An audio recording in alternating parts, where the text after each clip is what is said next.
Sí, muchas gracias, Constantino. Y yo creo que el mejor tributo que puede rendir este Gobierno y que puede rendir el conjunto de los ciudadanos a las personas que, desgraciadamente, siempre compartimos la solidaridad de las familias, el dolor por las pérdidas irreparables de estos seres humanos. Seguimos trabajando de forma incansable por combatir este virus. El mejor tributo que podemos rendirle a los fallecidos es justamente que todos a una seamos capaces de poner lo mejor de nosotros mismos, las personas que están en casa guardando el confinamiento, aquellos que somos servidores públicos sin un minuto de descanso para intentar poner todo el potencial a disposición de esas luchas contra este virus y, por tanto, ser capaces de combatir la enfermedad, que la enfermedad no tenga como consecuencia mayores pérdidas de vidas humanas. Creo que esa es la mejor convocatoria que podemos hacer del conjunto de los ciudadanos, el mejor tributo que les podamos rendir, con independencia de que ya el presidente del Gobierno en alguna ocasión ha transmitido que una vez que se logre la victoria sobre el virus podamos rendir homenaje a todo el conjunto de víctimas que haya tenido, desgraciadamente, esta pandemia. Pero sí creo que es mucho más importante concentrar nuestra atención en que todo funcione correctamente, en que pongamos los recursos necesarios para que nadie se quede atrás, en insistir con instrucciones claras a los ciudadanos respecto a las medidas que tienen que adoptar, la coordinación con comunidades autónomas, el trabajo con los técnicos, con los científicos, estar intentando impulsar la búsqueda de la vacuna y la solución. Creo que, evidentemente, es un mejor tributo que disponer o no disponer de un crespón en una determinada bandera o tener o no tener una corbata de un determinado color, elemento que, como bien digo, lo que en este momento requieren las personas enfermas, requieren los ciudadanos y aquellos que están en casa, es que entre todos seamos capaces de combatir el virus a la mayor brevedad posible y que podamos volver a esa nueva normalidad que nos permita de forma ordenada ir abandonando el confinamiento y, por tanto, intentando restablecernos a nuestro estilo de vida habitual, a aquel que nos permite también ser felices. Pusimos en marcha, se ha puesto en marcha, fundamentalmente tutelado por la seguridad y la prevención de riesgos laborales de las empresas, es decir, patronal y sindicato, la forma, la manera de volver a la actividad con un control reforzado sobre la seguridad de los trabajadores e incluso para que el itinerario hasta el puesto de trabajo estuviera protegido, se dieron especificaciones claras de cómo había que ir al trabajo y, en caso de que hubiera que utilizar transporte colectivo, utilizar la mascarilla, utilizar algún elemento de protección que siempre era complementario a las medidas de distanciamiento social y a las medidas de lavado y higiene de manos, que son las imprescindibles. Eso es lo que hemos hecho a lo largo de estos días y esas medidas siguen vigentes. Es decir, en este momento la actividad se ha ido planteando de forma escalonada. Hay una gran parte de empresas que están ya en un nivel bastante satisfactorio de actividad. Hay otras que todavía están rodando ese periodo. Lo fundamental es la seguridad de los trabajadores y confiamos plenamente en ese diálogo social. El sector del turismo es un sector especialmente castigado por esta pandemia, porque la circulación de personas, que es una cuestión intrínseca a la actividad turística, es la que se ve alterada y, por tanto, todavía no conocemos cómo se va a comportar la apertura de fronteras, porque eso va a depender de cómo la pandemia evolucione también en los países de donde son origen las personas turistas que vienen a nuestro país. Así que trabajaremos de forma especial en cómo proteger al sector del turismo, al igual que el resto de sectores, y lo haremos de una forma planificada y tendrán ustedes debida cuenta en el momento en que el Gobierno adopte las decisiones respecto a esta materia. Es uno de los sectores que más se van a ver afectados por esta pandemia, no solo en España, a nivel mundial, aunque es bien cierto que España,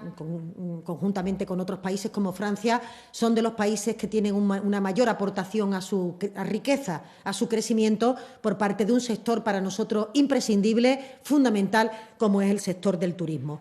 Yo creo que las actuaciones que está llevando a cabo el Gobierno de España ponen de manifiesto la prioridad absoluta que supone para este Gobierno y para el conjunto de la sociedad el que se hayan adoptado medidas desde el primer momento en el que la pandemia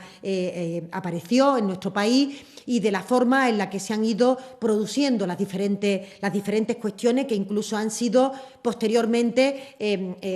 imitadas o emuladas por otros países de nuestro entorno, cosa lógica porque los países que primero están de avanzadilla en este conocimiento de la enfermedad tanto a nivel clínico, técnico como a nivel social. El resto de países, evidentemente, aprenden de esas prácticas e incluso incorporan innovaciones a las mismas. Por eso, el Estado español, España, es uno de los países que tiene uno de los mejores sistemas sanitarios del mundo. Y eso es un elemento que es de sobra conocido por parte de los turistas que vienen a nuestro país. De hecho, el sistema sanitario se ha comportado en muchas ocasiones como un reclamo para esos turistas, porque saben que el hecho de estar en nuestro país implica que si tienen algún problema de enfermedad van a tener un sistema sanitario universal, potente, que los va a atender con las máximas dosis de calidad y con criterio científico-técnico. Eso siempre ha estado asociado al turismo de nuestro país y cuanto más ahora,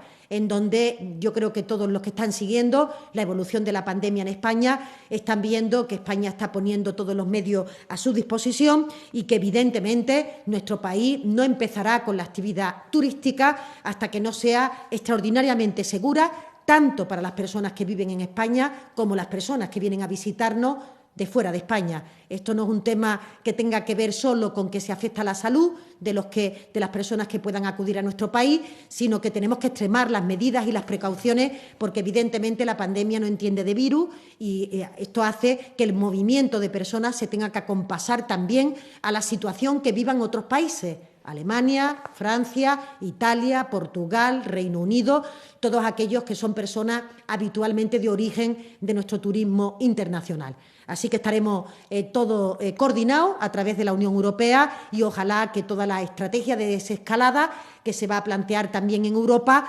tengan el turismo uno de los focos imprescindibles, porque no es posible que un país solo sea capaz de levantar la frontera, sino que esto habrá que hacerlo para que sea seguro, con la armonía y con la homogeneidad del conjunto de países que se encuentren en una situación similar respecto a la pandemia. Seguridad absoluta, cuando se levanten, es porque nuestro país estará plenamente operativo y capacitado para recibir personas de otros países. Lo que tiene que ver con personas que han entrado en nuestro país en otras condiciones, pues evidentemente el Ministerio del Interior tiene que aplicar los protocolos correspondientes, ley de extranjería y otras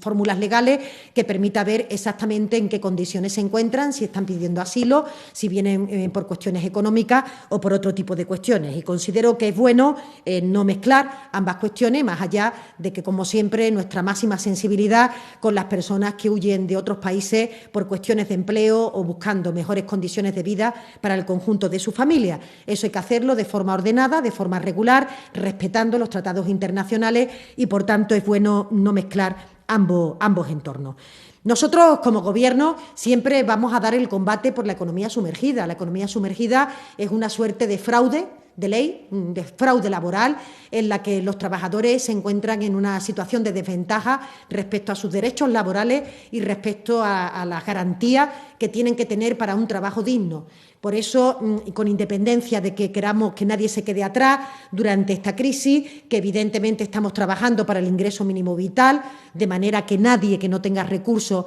tenga una mayor desigualdad que antes de comenzar esta legislatura. Recuerdo que esto es un proyecto de legislatura, vamos a poner en marcha esa nueva prestación, pero evidentemente eso no implica que el Gobierno no vaya a seguir combatiendo la economía sumergida, que vaya a aflorar aquella actividad que no tributa, en donde no se respetan los derechos de los trabajadores y, por tanto, para nosotros sigue siendo una lucha de plena vigencia.